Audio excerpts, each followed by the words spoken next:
એક માં અને દીકરાનો આ પ્રસંગ છે.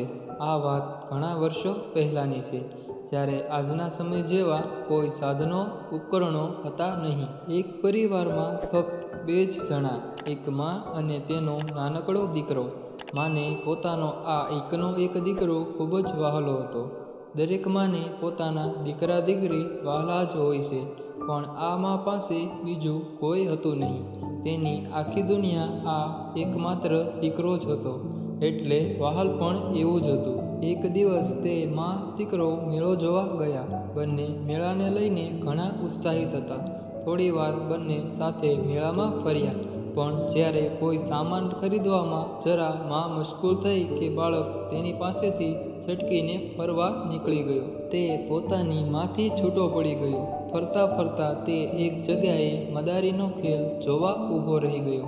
ખેલ ચાલુ હતો ત્યાં સુધી તો બાળક વાંદરાને જોવામાં જ મશગુલ હતો, પણ ખેલ પૂરો થયા પછી તેને પોતાની માની યાદ આવી. માને પોતાની સાથે ન જોતા તે બાળક જોર જોરથી રડવા લાગ્યો. મા કરીને બરાડા પાડવા લાગ્યો. આસપાસના લોકોએ તેને ચૂપ કરાવવાનો પ્રયત્ન કર્યો. થોડી વારમાં જ મેળાના આયોજકો ત્યાં આવ્યા અને તેમણે પણ તેને ચૂપ કરાવવાના પ્રયત્નો કર્યા, પણ તે ફક્ત માં જ કરતો રહ્યો. આ બાજુ માએ જોયું કે તેનો દીકરો તેની સાથે નથી. તે ગભરાઈ ગઈ અને આમ તેમ તેને શોધવા લાગી. મેળાના આયોજકોએ બાળકને તેની માનું નામ પૂછ્યું, પણ બાળક નામ જણાવી શક્યો નહીં. પછી તેણે પૂછ્યું કે તારી માં કેવી દેખાય છે?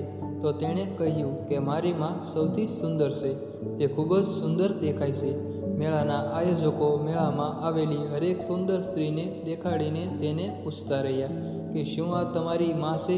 તેણે બધી સુંદર સ્ત્રીઓને જોઈને ના પાડી કે એ તેની માં નથી. બાળકની માં મેળાના જે તરફ બાળકને શોધી રહી હતી, તેની બીજી તરફ મેળાના આયોજકો બાળકને લઈને ફરી રહ્યા હતા, એટલે તેઓ ભેગા થઈ શક્યા નહીં.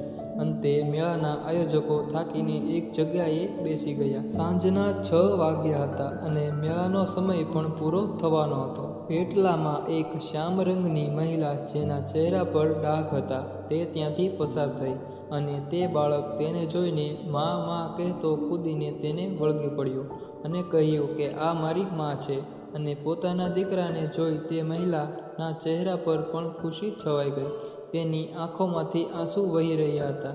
નજીકમાં બેઠેલા મેળાના આયોજકોને આશ્ચર્ય થયું કે આ સ્ત્રીને તે સૌથી સુંદર કહી રહ્યો હતો. પણ સત્ય તો એ છે કે બાળકની નજરમાં તેની માં દુનિયાની સૌથી સુંદર માં હોય છે અને માની નજરમાં તેનો પુત્ર વિશ્વનો સૌથી સુંદર પુત્ર હોય છે. તો જો મિત્રો તમને આ વાર્તા સારી લાગી હોય તો આ વિડીયોને લાઈક કરી ચેનલને સબસ્ક્રાઈબ કરી લેજો. તો આ વિડીયોને પૂરો જોવા માટે તમારો ખૂબ ખૂબ